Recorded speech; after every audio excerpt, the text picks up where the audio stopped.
mula sa Quezon City, papasok ng Balintawak Toll Plaza, papunta ng northern provinces tulad ng Mabulacan at Pampanga. Samantala, sa left side ng inyong screen, yung nasa dulo, yung maluwag naman ang daloy ng trapiko, yan naman yung mga galing ng Pampanga, Bulacan at papasok ng Quezon City. Again, tandaan natin, may mga ibang entry points pa kung papasok kayo ng Quezon City. Pwede rin nyo rin namang gamitin ang Mindanao Avenue Toll Plaza. May 30, 2025, Biyernes, weekend na. TGIF na para sa karamihan pero tuloy pa rin ang pag-arangkada ng mga balita. Kasama niyo pa rin kami sa mga kwento ng bayan at lakas ng masa.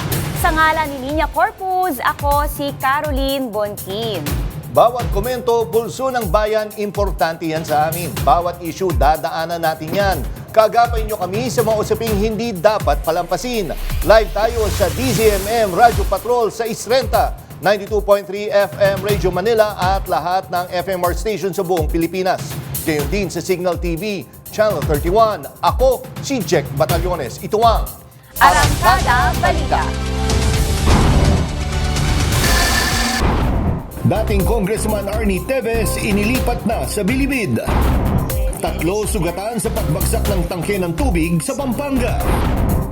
Pagbasa ng Articles of Impeachment laban kay VP Sara, iniurong ng Senado. Gitgitan sa Pasay City, nauwi sa pangahampas ng baseball bat ang insidente sa pool sa video. Mga bagong kaso ng Mpox na itala sa Davao at Cebu. At CJ Opiaza, kokoronahan bilang bagong Miss Grand International 2024 sa Thailand.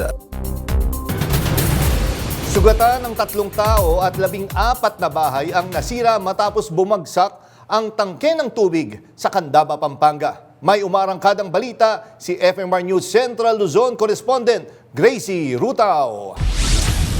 Sumabog po ang tangke. Umaga ngayong Biyernes, bumagsak ang isang tangke ng tubig sa Candaba, Pampanga. Nangyari ang insidente bandang alas 5:45 ng umaga sa Barangay Mangga. 3 ang sugatan at napinsala ang hindi bababa sa 14 na bahay. Wasak na wasak ang bahay ni Elizabeth. Kabilang sa mga malubhang nasira ang bahay, ang pamilya Fronda, nakare-repair lang. Nagkalat ang putik sa loob, may mga basag na salamin at nagkalat ang mga gamit. Agad dinala sa Sagrada Memorial Hospital sa Baliwag, Bulacan ang mga sugatan na kinabibilangan ng isang 46 anyos, 63 anyos at 65 anyos. Hindi pa tiyak ang kabuoang halaga ng pinsala at kinakailangang repair. Sinusuri ng Engineering Office ng Candaba ang sitwasyon at kung may nangyaring kapabayaan na dahilan ng pagbagsak ng tangke. Bilang aksyon, namahagi ang lokal na pamahalaan ng family kits upang makatulong sa mga naapektuhan. Gracie Rutao, umaarangkada sa pagbabalita. 5 ang patay matapos mahulog sa bangin ang isang dump truck sa Davao Oriental. Batay sa investigasyon ng PNP, kargado ng buhangin at bato ang truck. Habang binabagtas nito ang palusong na bahagi ng kalsada nitong Miyerkules ng umaga sa bayan ng Caraga. Nawalan umano ng kontrol ng driver ng truck at tuloy-tuloy na nahulog sa bangin. Nagbayanihan ng mga pulis, responders at mga residente para maialis ang mga biktima sa truck. Diniretso na sa Bilibid si dating Congressman Arnulfo Arnie Teves kaninang umaga. Kinumpirma ng National Bureau of Investigation na inilipat na si Teves mula sa kanilang tanggapan sa Maynila patungo sa Bureau of Corrections. Si Teves ang itinuturong utak sa pagpatay kay dating Negros Oriental Governor Ruel Digamo sa tinaguriang Pamplona Massacre. Narito ang report ni Ryan Paraboles. Matapos ang halos 1 taon at 2 buwan na pagtakas, bumagsak na rin sa kamay ng batas si dating Negros Oriental Representative Arnulfo Arnie Teves Jr. Naaresto siya ng mga otoridad sa Timor-Leste nitong Martes ng gabi sa kanyang tinutuluyang bahay sa Dili. Kasama sa operasyon ng mga tauhan ng Timor-Leste Immigration at National Bureau of Investigation sa ilalim ng joint operation para sa deportation. Ipinadeport si Teves matapos mapatunayang wala na siya siyang legal na visa o asylum status sa Timor-Leste. Sakay ng isang government chartered flight, dumating siya sa Ninoy Aquino International Airport nitong Huwebes ng hapon. Pero ayon kay NBI Director Jaime Santiago, siya ay nasa kustodiya na ng National Bureau of Investigation habang inaasikaso ang kanyang pagsalang sa mga kasong kinakaharap niya sa korte. Si Teves ang pangunahing akusado sa likod ng karumal-dumal na Pamplona Massacre noong March 2023, kung saan pinaslang si Governor Roel Degamo at 8 iba pa sa compound mismo ng gobernador. Kasunod nito, naghain ng Department of Justice ng murder at frustrated murder charges laban kay Teves. Ayon kay Pangulong Marcos, una niyang nalaman ng balak na deportasyon kay Teves sa ASEAN Summit sa Malaysia sa pakikipagpulong kay Timor-Leste Prime Minister Sanana Gusmao. Lubos naman ang pasasalamat ng Pilipinas sa mga opisyal ng Timor-Leste, kasama na sina President Jose Ramos Horta at ang kanilang Ministry of Justice. Sa mga susunod na araw, inaasahan ang pagsampa ng mga karagdagang kaso laban kay Teves habang hinaharap niya ang legal na proseso sa Pilipinas. Inaasahan din ang mas maigting na pagbabantay ng NBI at DOJ para tiyaking walang magiging hadlang sa pag-usad ng hustisya para sa mga biktima ng masaker. Ryan Parabole, sumarangkada sa pagbabalita. Dahil sa pagkakaaresto kay dating Congressman Arnie Teves, umaasa si incoming Congressman Janice Degamo na makakamit na nila ang hustisya. Pero hindi lang daw ito tanggumpay ng pamilya Degamo, kundi para na rin sa justice system sa bansa. At para pag-usapan ito, makakasama natin via Zoom ang isa sa mga nasa frontline laban sa krimen at korupsyon. Siya ang Pangulo ng Volunteers Against Crime and Corruption, Ginoong Arsenio Evangelista. Sir, good afternoon po. Welcome to Arangkada Balita. Okay, magandang hapon po sa inyo, Caroline at Jack. Long time, no hear, no see. Oo. Opo. Yes, sir, ganito. Yes, long time no see, sir. Huli pa tayo, yung nag-interview ako sa may bahay niyo. Anyway, sir. Yes, si Caroline din, mga around 10 years ago siguro or 12 years ago. 10 years ago, Yeah. Caroline, right? Dito sa Opo. bahay. Yes, sir. Sir, anyway, ito na po. Yung, Okay. yung naging reaction po natin, yung nahuli na at na-deport na dito, si dating Congressman Degamo. Ano po reaction ng VACC tungkol dito? Unang-una, the court has spoken at somehow it's a early victory for the present criminal justice system, saka it's a victory for the victims of injustice. I remember maraming napatay dito at ito ang killing ni Governor Degamo is a VACC assisted case. Kaya nga during our 27th founding day na dun si Mayor, the wife, no? Now Congresswoman-elect. So natutuwa po kami at nobody's above the law kahit pa anong estado mo at yung certainty of arrest at later on yung conviction will be there, no? So partially this is a victory for all of us, for victims of injustice.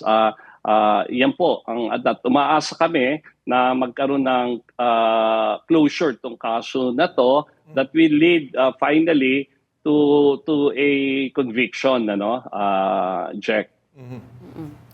Ang sinasabi po kasi nung abogado ni Teves na si Attorney Topacio, meron daw halong politika yung pagkakaaresto sa kanya. Ano po yung masasabi nyo rito?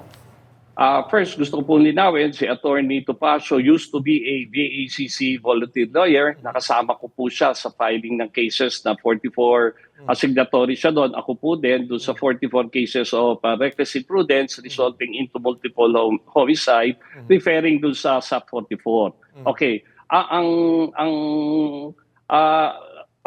Malinaw po dito, mayroong krimen na nakumit, maraming napatay, may mga hard pieces of evidence. The video footages will not lie. Hindi ko naman pinangungunahan yung reasonable probable cause against the ex-congressman. But malayo po ang political persecution dito kasi it's a political issue somehow dahil po ang biktima po dito isang elected governor. Pero yung rule of law, ang nakikita po namin dito, yung rule of law should be observed. para hindi tularan. Malayo po to, hindi po political persecution to. Ang pananaw ng VACC dito, Caroline. Sir, kasi syempre 2023 nangyari yung sinasabing massacre. Tapos ngayon 2025, so inabot ng halos 2 taon, mahigit 1 taon bago nahuli. Tapos saka uusad ngayon yung kaso. Sa tingin niyo po, gaano katagal dapat yung magiging, kumbaga, pagtatrial nito para po sa mga side syempre ng pamilya? By experience, sa dami ng cases na inahandle namin, ako personally din, nagkaroon po kami ng ganyang klase rin. Maraming akusado, numbering to 6. Ito, numbering to marami, more than 10 ata, including the mga masterminds. Ang time frame po dito sa judicial process, siguro mga nasa 7 to 10 years to. In my case, it took me 13 years. Yung kay Ruby Rose case, kukunti lang ako akusado doon, it took them 17 years and ongoing pa. Yung mga Enzo Pastor case, mga 12 years na yan. Opo. So, mabagal po ang magiging proseso dyan. But then, we are hoping for the best na mapabilis to.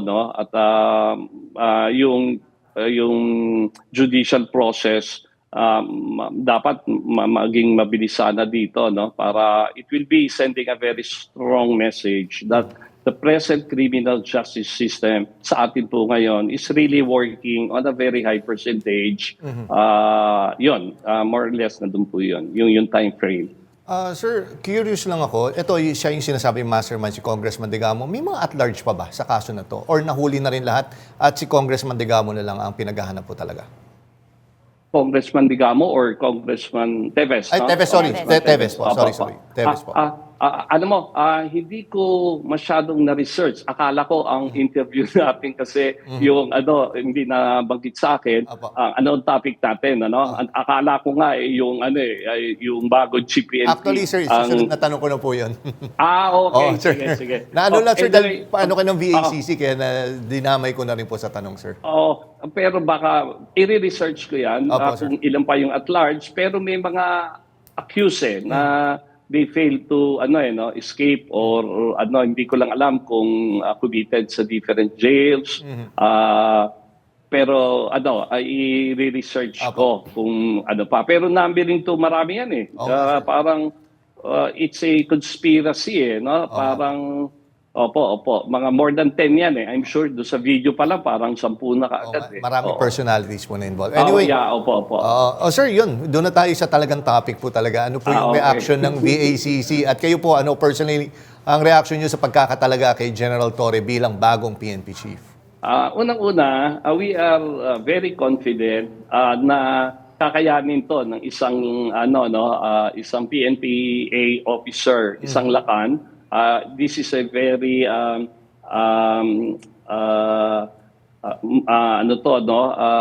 bihirang case, setting a milestone, This is a milestone decision, first time in the history ng organization na isang lakan or PNPA officer. Kasi dati naman Jack, panay Cavaliers, Cavaliers, I'm referring sa Philippine Military Academy.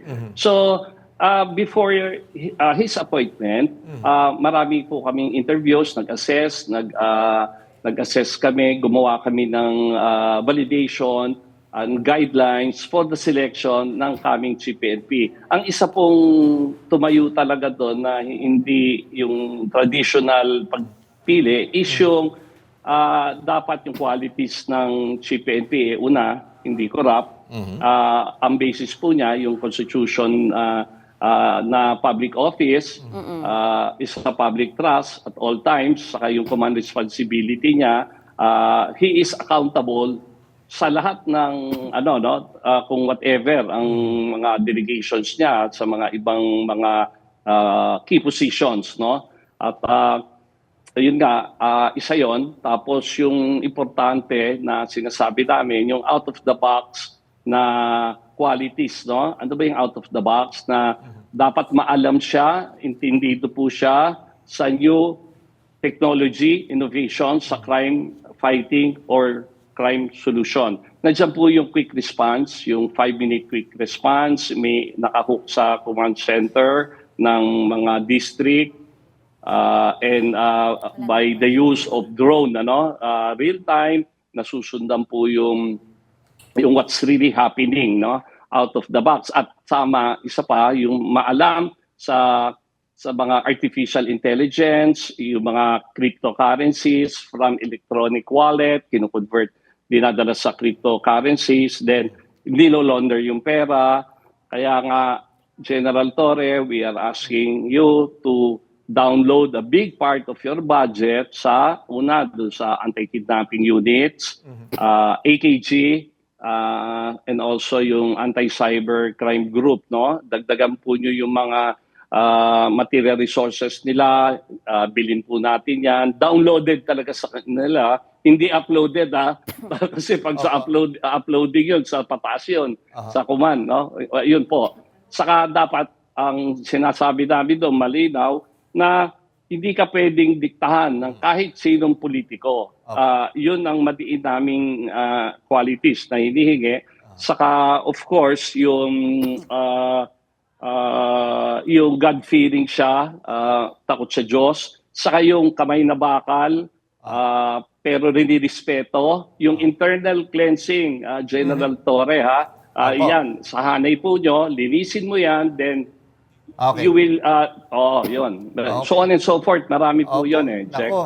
Very well said, sir. Maraming salamat po, Ginoong Boy Evangelista ng VACC. Mukhang may mga bagong display kayo dyan, sir, sa bahay nyo. Maraming salamat, sir. Pasal ka ulit dito, Jack. Opo, sir. Happy weekend po, sir. Mabuhay po kayo. Mabuhay po kayo. Maraming salamat for having me. See you again. Salamat po. Opo. Pinagsasaksak ng selosong lolo ang ka-live-in niyang senior citizen sa Pambuhan, Samar. Duguan na nakaupo sa may cabinet ang 68 taong gulang na biktima.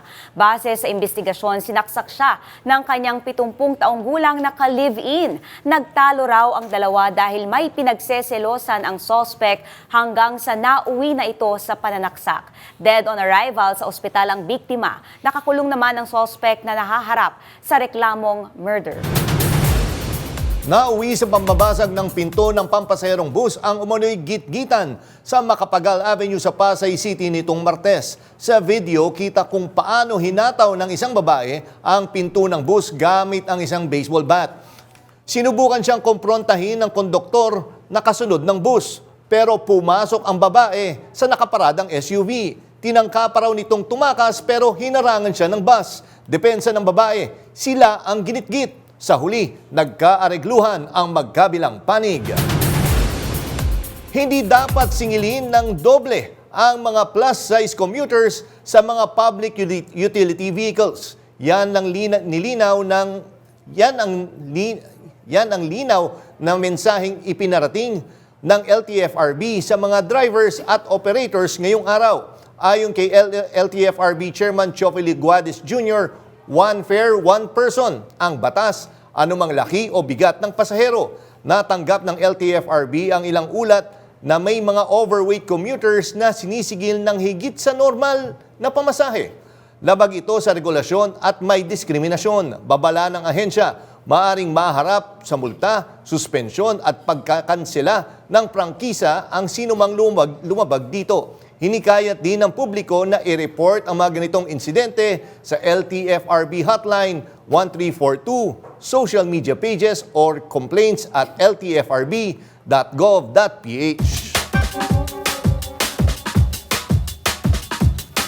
Naranasan mo na ba ito? Yung sumakay ka ng jeep o taxi pero dahil sa iyong size, sisingilin ka ng doble kahit isang upuan lang naman ang naukupa mo. Kaya sa issue ng diskriminasyon sa mga commuters na matataba ang taong bayan ang bida.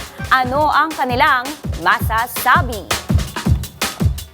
For me po as a plus size myself, siguro we need to be compassionate, no? Kasi hindi naman din namin kasalanan na medyo mas malaki kami. Siguro hindi naman kumbaga makakadagdag pahirap sa iba na mag-adjust na lang kahit papaano. Para po sa akin hindi. Kasi as a normal person po, normal citizen, hindi naman po doble yung sahod din namin kaya dapat po hindi. Para wala naman po tayong sasakay ng jeep. Maximum fare lang po yung babayaran natin, ganong minimum fare lang po yung babayaran natin. So bakit po natin babayaran ng doble yung pamasahe po natin? Para sa akin siguro, initiative dapat naming mga plus na minsan, alam naman natin na nakaka-occupy tayo ng mas malaking space. Hindi po. Kasi hindi naman nila kasalanan na malusog sila. Sa palagay ko, discrimination naman yun sa aming mga malulusog. Pare-pares naman ang sweldo namin eh. Tapos tatasan nila yung sahod ng malulusog. Yan, sige, pwede.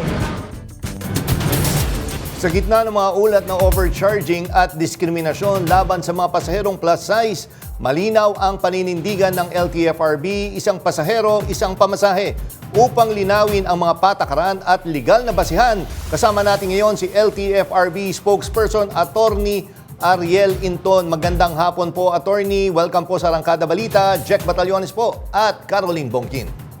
Yes, magandang hapon po sa inyo. Magandang hapon sa ating mga taga-subaybay. Yes, Attorney Inton, ano ba yung talagang patakaran natin with regards dito? Sinasabi nga, miss sizes po, pag plus sizes, dalawa ang sinisingil. Ano po masasabi ng ahensya tungkol dito?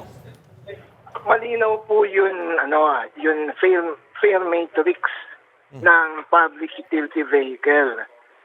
Isang pasahero, tapos yung pamasahe mo ay pang isang tao. No? Walang sinasabi ang memorandum circular ng LTFRB na kapag umabot ka na ng 200 pounds, may dagdag na yung pasahe mo, something like that. So, ang pasahe po ng isang pasahero ay hindi batay sa bigat, hindi batay po sa appearance, pangangatawan, paniniwala o anuman. No? At public transportation, walang diskriminasyon sa itsura, sa pangangatawan. So, the passenger, whether plus size siya o hindi o payat, ang pasahe niya ay pareho lang. Magbabago lang ito kung sakaling pasahero ay may privilege discount like senior citizen siya, estudyante o PWD. So kahit na ganun kataba siya, entitled pa rin siya sa discount because the law does not distinguish a heavyweight from a lightweight, no, sa pagbabayad ng pasahe o sa pag-enjoy ng privilege ng mga discount sa mga nasabi nating sektor. So, Attorney, ang sinasabi natin, kahit kunyari, sa laki niya, 2 upuan yun na okupahan niya, dapat isa pa rin lang ang bayad. Tama ho? Tama po yun. Kasi, alam nyo, meron kasing kanila po kasing interpretasyon doon sa, waluhan kasi ito eh. They are talking about the maximum seating capacity. Ibig sabihin, hindi mo kailangan punuin ng 8 kung hindi na kailangan, kung hindi naman talaga kakasya yung 8. Di ba? Malimit, no? Hindi naman natin linalahat. Pito lang ang kasya. Yung pang-8, kalahati na lang ng puwis na makakaupo. May inconvenience na yung mga pasahero noon. Kasi ang dapat na isa-isip po ng ating mga operator at driver sa public transport na ang ating pong hanap buhay is imbued with public interest. Ibig sabihin, ang primary objective muna natin ay pagsilbihin yung publiko. In which case, the riding public. Yung kita follows. No? So, public transport is a highly regulated business, no? Imbued with public interest. At yung pong mga pinatutupad ng LTFRB ay hindi namin inimbento. Hindi po yan kinuha sa hangin. Ang pinanggagalingan yan ay batas. No? Kaya pasensya na po sa mga driver na masasakyan ng mga matataba, talagang ganun po. No? O kaya masasakyan ng mga senior, masasakyan ng mga estudyante. No? Ito pinatutupad lang po natin yung batas. Attorney, si Caroline po. Yes, ma'am. Attorney, si Caroline po ito, no? Siguro maganda na maipaalala dun sa mga operator at saka driver, ano ba yung repercussion? Kumbaga, ano yung magiging parusa? Meron ba itong multa kung sakali na talagang ipilit nila. At paano rin naman yung mga driver na nagpaparinig doon sa kanilang mga pasahero? Opo. Nako, yan po ay may kaukulang penalty. No? Sa LTFRB po kasi, ang pine-penalize po namin ay in operator dahil ang prangkisang initisyo namin ay sa operator. Yung driver naman ay kinuha, in-employ ng operator, kaya kung ano man yung action ng kanyang driver ay may tama sa kanya kasi siya pumili nun eh. Samantala yung mga pasahero, hindi naman yung pinili yung driver. So they have, ang mga pasahero will rely dun sa pili ng operator na maayos tong driver na to. Di ba? Na ngayon, yun naman driver na nag-violate, pwede naman yun i-recommend na ma-suspend yung kanyang lisensya. No? Ng LTO kasi LTFRB hindi nag-i-issue ng license, ang i-issue namin ng franchise. So, yung lisensya, LTO po ang may jurisdiction nun. Opo. Ngayon, over and above this, no, kasi itong pinaliliwanag natin yung mga administrative penalty. Kung sakaling kinutya mo yung mataba, kinutya mo yung kapansanan ng isang PWD, may criminal po yun, may criminal aspect po yun. Okay. Sige po. Nako, maraming salamat po LTFRB spokesperson Attorney Ariel Linton sa malinaw po na pagpapaliwanag with regards po sa guidelines po sa mga pamasahe po. Maraming salamat sir. Happy weekend. Ay sir. Kung ano naman po, kung voluntary magbabayad ng doble, walang problema yun. Pero hindi mo pwedeng i-demand o pilitin yung pasahero. Okay, malinaw po yan sir. Maraming salamat Attorney Linton. Happy weekend po. Maraming salamat po. Happy weekend. Salamat po. Sa gitna ng cabinet revamp, matapos ang midterm elections, pinili ni Pangulong Ferdinand Marcos Jr. na panatilihin sa pwesto ang mga kalihim na may kinalaman sa pagkakaaresto kay dating Pangulong Rodrigo Duterte. Kabilang sa mga nananatili sa gabinete ay sina Justice Secretary Jesus Crispin Remulla, Interior Secretary John Vic Remulla at Defense Secretary Gibo Teodoro. Mga itinuturong may direktang papel sa ICC case. Narito ang ulat ni Cherubim Ganaden. Kinumpirma ni Executive Secretary Lucas Bersamin ngayong Huwebes na hindi tinanggap ni Pangulong Ferdinand Marcos Jr. ang pagbibitiw ng mga kalihim na sangkot sa operasyon ng ICC arrest ni dating Pangulong Rodrigo Duterte. Ayon kay Bersamin, hindi raw dapat tawaging iligal ang pag-aresto kay Duterte na malinaw na pasaring sa naging pahayag ni Vice President Sara Duterte, anak ng dating Pangulo. Inako ni Justice Secretary Boying Remulla ang buong responsibilidad sa operasyon. Habang umapila naman si John Vic Remulla na imbes na operasyon ng investigahan, dapat ang mismong drug war ang busisiin. Kasabay ng pananatili ng mga kalihim, itinalaga rin ni Pangulong Marcos si Major General Nicolas Torre III bilang bagong hepe ng Philippine National Police. Siya mismo ang umaresto kay Duterte sa NAIA at nagbasa ng Miranda rights bago ito dinala sa The Hague, Netherlands. Sa kabila ng batikos mula sa kampo ni Duterte, nanindigan ang Pangulo na bahagi ito ng pagtupad ng Pilipinas sa mga internasyonal na obligasyon. Habang hinihintay pa ang pinal na desisyon ng Korte Suprema, sinabi ng mga pamilya ng drug war victims na ang pagkakaaresto ni Duterte ay isang hakbang patungo sa hustisya. Tuwang-tuwa kami nga nahuli na siya. Sana tuloy-tuloy na siya habang buhay siya mahuli. Sa wakas, nahuli na rin siya. Cherubim Ganaden, umaarangkada sa pagbabalita. Nagdeklara na rin ng state of emergency ang lokal na pamahalaan ng Tacloban City dahil sa San Juanico Bridge crisis. May umaarangkadang balita live si FMR News Tacloban correspondent Dan Kirk Riquies. Dan Kirk, kamusta dyan sa Tacloban? Ano latest?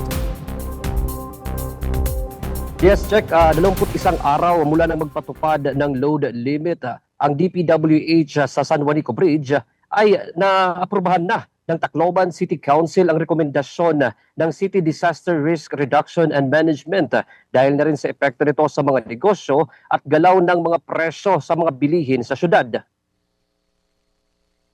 Umaasa ang mga opisyal ng lungsod na sa pagdideklara ng state of emergency ay mapapabilis ang tugon sa iba't ibang pangangailangan gaya ng aspetong medikal, lalo pat karamihan sa mga malalaking ospital ng rehiyon ay matatagpuan sa Tacloban City. Sa isinagawang press con, sinabi ni Mayor Alfred Romualdez na binibilisan na rin ang mga paghahanda ng syudad sa pagbubukas ng Tacloban-Amandayihan route kung saan kabilang narito ang pagtatalaga ng parking spaces para sa mga sasakyang maghihintay makasakay ng Roro papunta ng Samar.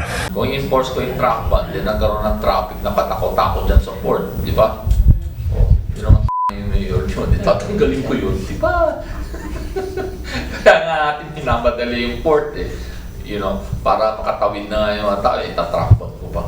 Samantala, patuloy ang isinasagawang hakbang ng DPWH upang mahanapan ng naaayon na construction methods na hindi na kailangang tuluyang isara ang San Juanico Bridge habang may rehabilitasyon. Sa ngayon, inendorsa na ng Regional Development Council ang request na 5.9 billion pesos na request na pondo ng DPWH para sa pagsasaayos ng tulay na posible umanong abutin ng 2 taon. At yan ang latest ngayon mula dito sa Tacloban. Jack and Caroline? Isang tanong lang, no? May update na ba kung posibleng ililift na yung truck ban dyan? May nasagaw kang balita tungkol dito. Well, sa naging press conference din po ni Mayor Alfred Romualdez ay sinabi nito na umpisahan ang pag-lift ng truck ban next week. Kasabay ng pagbiyahe o pagbukas ng biyahe galing Amandayihan Port papuntang Tacloban. Okay, maraming salamat, Dan Kirk Requies. Ingat ka dyan. Happy weekend. Kumpiyansa ang ilang miyembro ng Kamara na nasa mabuting kamay ang seguridad ng bansa matapos italaga si Major General Nicolas Torre III bilang bagong hepe ng Philippine National Police. Ayon sa pahayag ng ilang kongresista, buo ang kanilang suporta sa desisyon ng Pangulo na piliin si Torre lalo na't kinakailangan ngayon ng matatag at makataong pamumuno sa hanay ng mga pulis. Kabilang sa mga kongresistang nagpahayag ng suporta, sina Representatives Zia Alonto Adyong ng Lanao del Sur, J. Kong Hun ng Zambales, Paulo Ortega ng La Union, Rog Gutierrez ng One Rider Party List at Ernest Dionisio ng Maynila. Samantala, nagbitiw na sa pwesto ang buong pamunuan ng Philippine Amusement and Gaming Corporation o PAGCOR. Kinumpirma ni PAGCOR Chairman at CEO Alejandro Tenco ngayong Huwebes na nagpasa na siya at lahat ng miyembro ng Board of Directors ng courtesy resignation noong nakaraang linggo. Ayon kay Tenco, ito ay para bigyang kalayaan si Pangulong Ferdinand Marcos Jr. na maayos ang ahensya. Kabilang din sa mga nagbitiw, sina PAGCOR President at COO Wilma Aisma at mga Board of Directors na sina Jose Maria Ortega, Francis Demo Crito, Concordia at Gilbert Cesar Remulla. Sa aming pagbabalik, maximum suggested retail price sa karneng baboy planong ibalik ng Department of Agriculture sa Hulyo. Marami pang mainit na balita sa pagbabalik ng Arangkada Balita.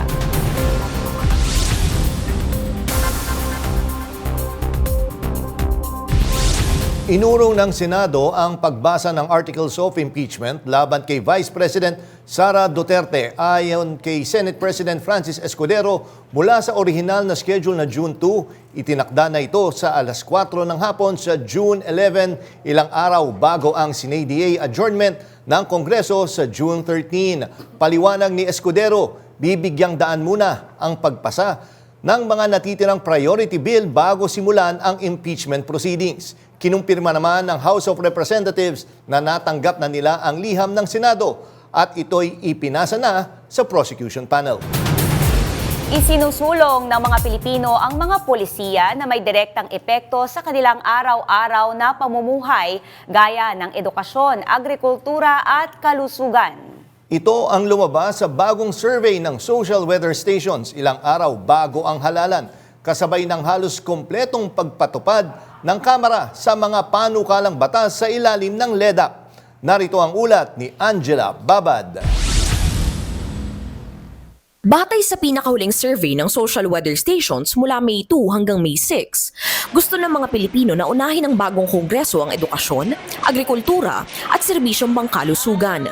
Sa Senado at Kamara, 87% ng respondents ang nagsabing dapat unahin ang pagpapalakas ng public education system, scholarships at vocational training. 83% naman ang nananawagan ng suporta sa agrikultura, habang 82% ang gustong palakasin ang healthcare system. Kasunod nito ang social welfare programs, pagtaas ng sahod, job creation, price control at governance reforms. Kasabay nito, iniulat ni House Speaker Martin Romualdez na 27 sa 28 priority bills sa ilalim ng LEDAC ay naaksyonan na ng Kamara. Naisabatas na ang ilang mahahalagang panukala gaya ng Anti-Agricultural Economic Sabotage Act, VAT on Digital Transactions, Self-Reliant Defense Posture Act, Academic Recovery and Accessible Learning Program Act, at Philippine Maritime Zones Act. Ang Capital Markets Promotion Act ay nasa Office of the President na, habang ang panukalang pagbabago sa IPIRA ay otomatikong naging batas nitong Abril. Tanging ang ambyenda sa Agrarian Reform Law ang natitirang hindi pa naipapasa ng Kamara.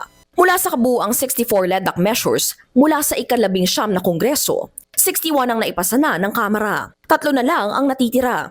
National Defense Act, Budget Modernization Bill, Amendments sa Agrarian Reform Law. Ayon naman kay Stratbay CEO Dindo Manhit, ang pinagkaiba daw ngayon, mas malakas na ang sigaw ng taong bayan para sa mas maayos at makabuluhang pamahalaan. Angela Babad, umaarangkada sa pagbabalita. Matapos ang higit isang taong pagtatago, balik Pilipinas na si dating Congressman Arnie Teves at ngayon ay hawak na ng mga otoridad. Ano nga ba ang susunod na hakbang ng pamilya Degamo at ano ang kanilang panawagan habang nagsisimula na ang proseso ng hustisya? Kasama natin ngayon live sa linya ng telepono si incoming Negros Oriental Representative Janice Degamo, asawa ng pinaslang na si Governor Roel Degamo. Magandang gabi po, Congressman Jack Batallones po at Caroline Bongkin. Yes po, Sir June and Ma'am Caroline. Good evening po at good evening po sa lahat ng nanonood at nakikinig po sa inyo ngayon. Ma'am, first of all po, ano po ang inyong reaksyon dahil tuluyan ng nakarating na ibalik dito sa bansa si Arnie Teves matapos nga yung kanyang deportation? Natutuwa po kami na finally after a long wait and after so many prayers po na talagang hindi po kami tumitigil na mag-pray, inuwi po talaga siya at ngayon po may isa sa katuparan na po yung aming hinahangad na maiharap siya sa court so that he will be made answerable to the crimes he committed against our loved ones po. Opo, Congressman, nung huli tayo nagkita doon sa City Hall, sa Manila City Hall, doon sa isa sa mga naging hearing po, noon marami pang uncertainties, pero ngayon ho ba nagkaroon ng kahit paano relief, although isang step pa lang to para makamit talaga ang hustisya, nagkaroon ho ba ng feeling of relief ang pamilya niyo po? Yes, totoo po yan. It's a feeling of relief and the possibility na may mangyayari na dito. Meron na talagang yung concrete and actual steps to be taken para talaga mapapanagot natin siya. Kasi nakikita nyo naman during the court proceedings, every month meron talagang hearing na nangyayari sa Manila. Pumupunta kami doon, nagpapadala kami ng mga witness doon para tayo doon sa mga gunmen nila. And this time, we are ready to face him. We were also told kahit tapos na kami sa witness stand, the moment he is brought back to the country, we will be called again to the court and will be made to testify against him. So, ready na po kami dyan. Matagal na po kami naghahanda dito.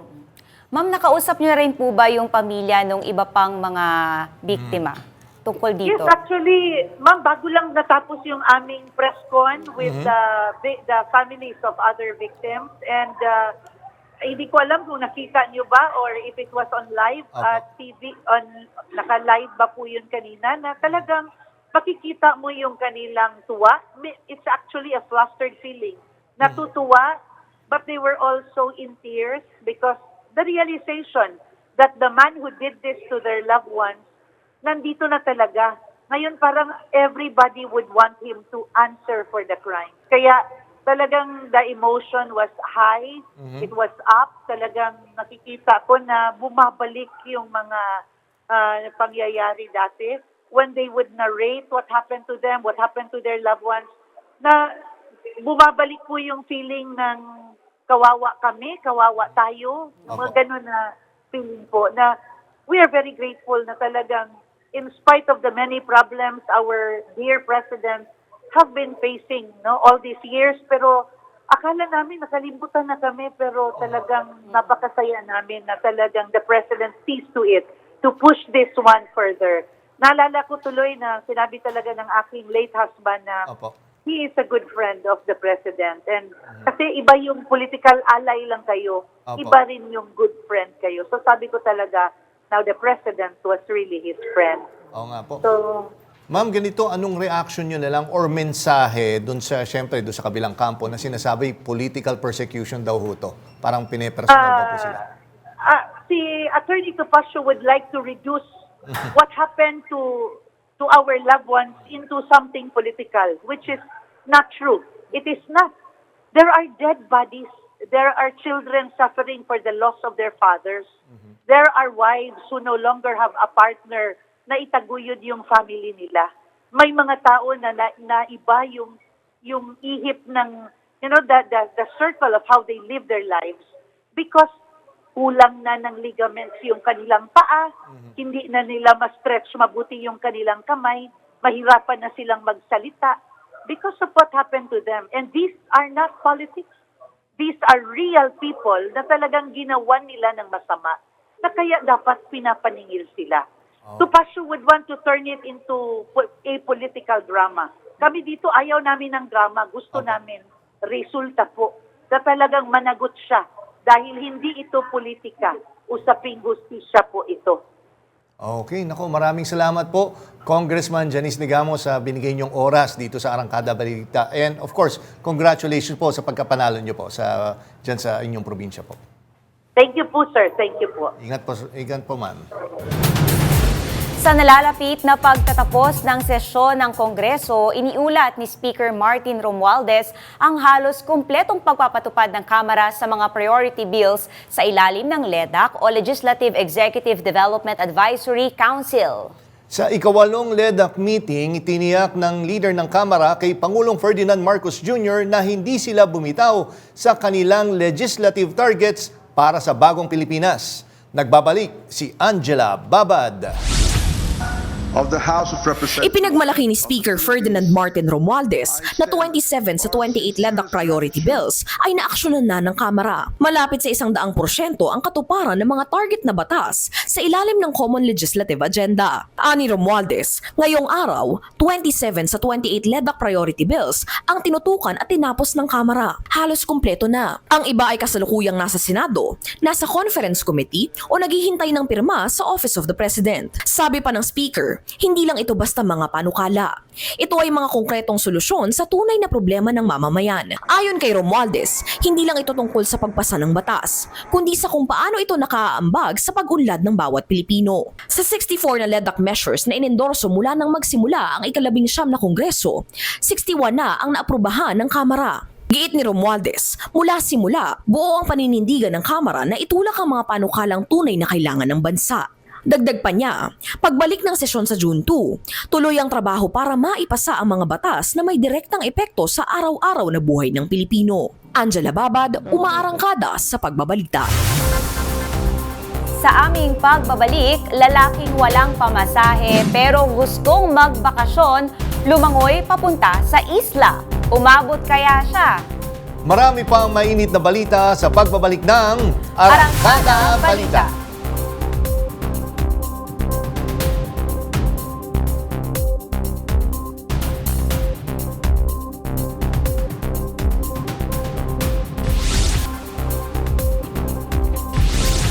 Simula June 2, tatanggap na ng guarantee letters ang 72 Mercury Drug branches para sa mga benepisyaryo ng AICS at AKAP ng DSWD. Sakop nito mga tanggapan sa NCR, Luzon, Visayas at Mindanao.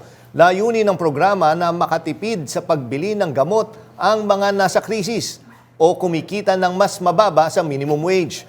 Pwede nang gamitin ang guarantee letters sa mga piling Mercury Drug branches na kinilala ng DSWD.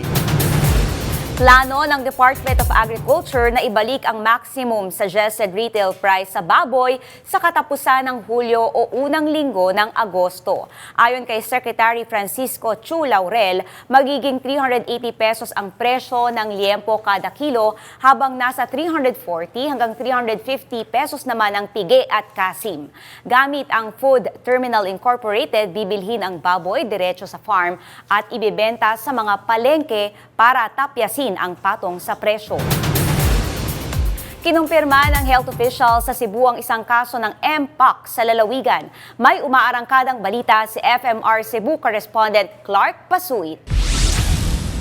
Ayon sa DOH, meron nang kaso ng Mpox sa Cebu at naitala ito sa Talisay City. Binawian ng buhay ang biktima pero nilinaw ni Talisay City Mayor Samsam Gulyas na hindi Mpox ang ikinamatay nito. Sa kanyang Facebook post, nilinaw ni Mayor Gulyas na dati nang may sakit ang biktima na siyang dahilan ng kanyang pagkamatay at hindi ito dahil sa Mpox. Habang meron namang tig-isang suspected cases ang Mandawi City at Lapu-Lapu City. Ipinadala na sa DOH ang kanilang mga samples habang nakakwarantin na ang mga ito. Samantala, may ikipagpulong naman ng DOH sa mga LGU para maiwasan ang paglagana pa ng sakit na ito sa Central Visayas. Naglabas na rin ng health advisory ang Cebu City Health Office at DOH upang maiwasan ang sakit na Mpox. Clark Pasuit, umaarangkada sa pagbabalita. Nadagdagan pa ang bilang ng mga kaso ng Mpox sa Davao City kahit na voluntary pa rin ang pagsusuot ng face mask. Tila dumarami ang bumibili ng bulto-bulto ng face mask sa lungsod. Yan ang umarangkadang balita ni FMR News Davao correspondent Hernel Tokmo. Busa na ng face mask. Ganito ang eksena sa Oyanggurin, Davao City kahapon. Ang mga tao matyagang bumili ng face mask sa kabila ng dumaraming kaso ng monkeypox sa Mindanao. Ang ilan sa kanila, bolto-bolto kung bumili nito. Ayon sa kumuha ng video na si Cornelius Corsame, marami ang bumibili para ibenta ang face mask. Ang ilan pang personal na gamit lang daw. Ayon sa City Health Office, hindi kailangang mag-panic buying dahil hindi naman labis na mahalaga ang face mask bilang proteksyon kontra Mpox. Unta dili sa ta magpanik kay hinuon dapat ay pwede mahimo like dagahimo man ta sa ato ang kung natay minimum health protocol wala may increase risk pagod unta dili sa magpanik ba. Ayon kay Dr. Zafra, hindi naman airborne ang Mpox. Intimate close contact o skin-to-skin ang mode of transmission o paraan ng paghawa ng Mpox.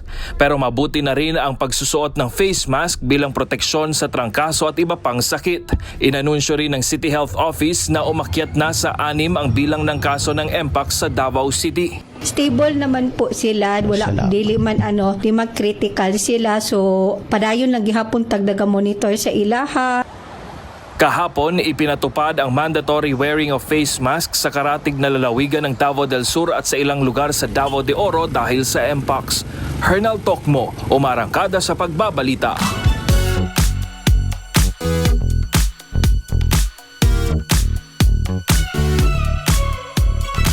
Friday na mga kaarangkada at ito na ang latest sa Showbiz Chika.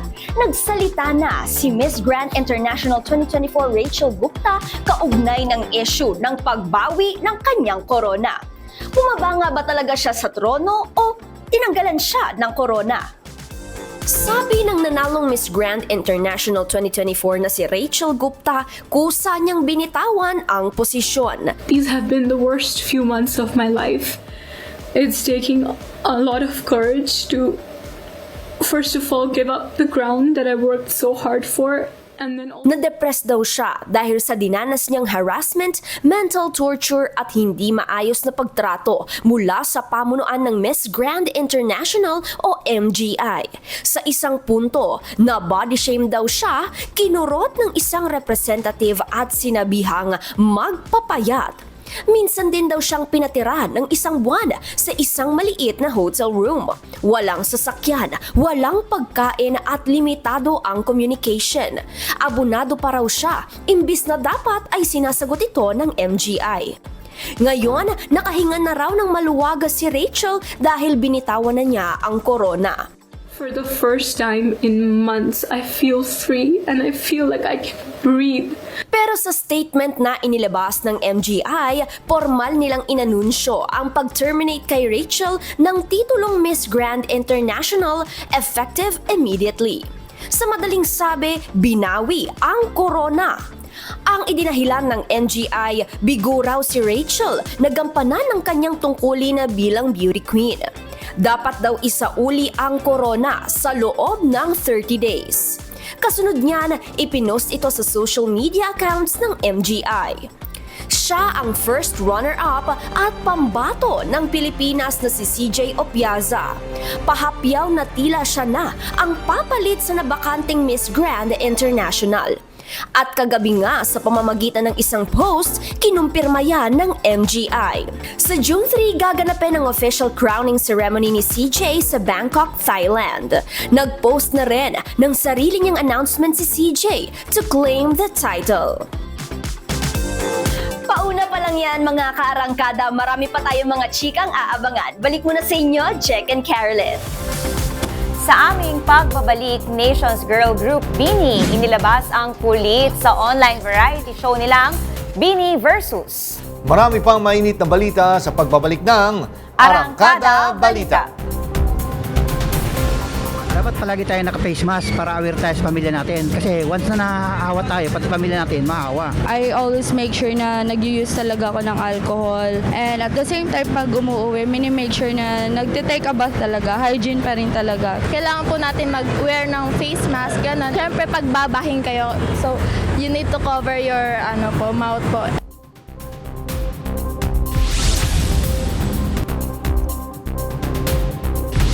Ipinasa na ng Bureau of Customs at Department of Migrant Workers ang halos 3,000 balikbayan boxes na matagal nang naiwang hindi kinukuha. Aabot sa 2,954 boxes ang na-turnover mula sa Port of Davao. Ito ay mga kahon na ipinadala ng mga OFW pero hindi umabot sa kanilang mga pamilya dahil sa mga abusadong freight forwarders. Ayon sa BOC, iniutos ni Pangulong Ferdinand Marcos Jr. ang agarang aksyon para maihatid ito sa mga tunay na tatanggap. Kaya ngayon, magkatulong na ang BOC at DMW para maipadala ang mga balikbayan box sa mga naghihintay na pamilya.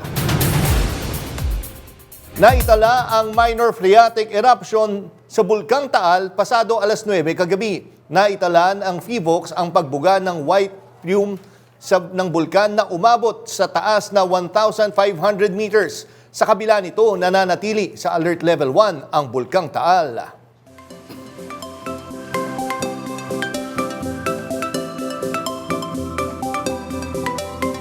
Asahan ng maulap na kalangitan na may kalat-kalat na pag-ulan at pagkidlat, pagkulog ngayong araw, dulot ng dalawang umiiral na weather system sa bansa. Ayon sa Pag-asa, ang southwesterly wind flow ang magdadala ng ulan sa Ilocos Region, Cordillera Administrative Region at Central Luzon, habang ang frontal system naman ang magpapaulan sa Cagayan Valley. Bahagyang maulap hanggang maulap na kalangitan na may isolated na pag-ulan at thunderstorm naman ang mararanasan sa Metro Manila, Calabarzon at Mimaropa. Ang nalalabing bahagi ng bansa ay makakaranas na katulad na kondisyon dulot ng localized thunderstorms. Nagbabala ang Pag-asa ng posibilidad ng flash floods at landslide sa mga lugar na nakararanas ng katamtaman hanggang malakas na ulan. Katamtamang hangin mula northeast hanggang northwest ang mararanasan sa silangang bahagi ng northern Luzon, habang light to moderate winds mula southeast hanggang southwest naman sa Visayas at Mindanao. Bakasyon is life para sa isang lalaki na walang pamasahe. Kaya siya ay naglangoy sa dagat para lang makapagbakasyon sa isang isla sa Biliran. Nasagip ang lalaki na palutang-lutang sa dagat sakay ng salbabidang gulong. Papunta siyang Mariripi Island galing sa Kawayan. Kung sasakay ka, 1 oras ang biyahe niya, no? Pero wala nga raw pamasahe ang lalaki kaya nagdesisyon siyang lumangoy na lang. Nakakalahati na siya ng distansyang nang masagip ng mga otoridad. Agad namang dinala sa ospital ang lalaki para masuri. Binigyan din siya ng tulong pinansyal mula sa mga pulis.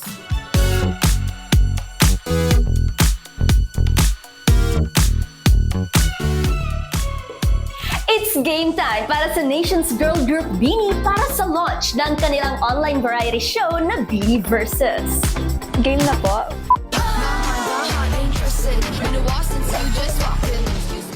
As challengers and game masters nga ang Bini members sa kanilang online show. At sa unang challenge, Bini Colette takes the stage as game master. At ang unang challenge, gayahin ang shape na nasa wall. Next challenge, kumain ng sour candy at basahin ang Visayan word nang walang facial reaction sa maasim na candy. Pero ang classic sa lahat, ang pagsigaw ng bongga ni Bini Joanna.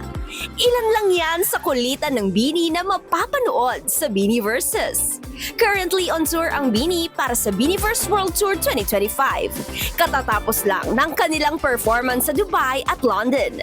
Next up naman sa Toronto, Canada. Bini is also set to release ang kanilang bagong single na Shaggity on June 5. At iyan ang mga showbiz balita ngayong Biyernes. Ako po si DJ Mia ng FM Radio Manila. Balik sa inyo, Jack and Carolyn! At yan ang mga umaarangkadang balita ngayong araw. Sa ngalan ni Nina Corpus, ako si Caroline Bonkin. At ako naman po si Jack Batallones para hindi mahuli sa usapan, kapit lang hanggang sa susunod na Arangkada Balita.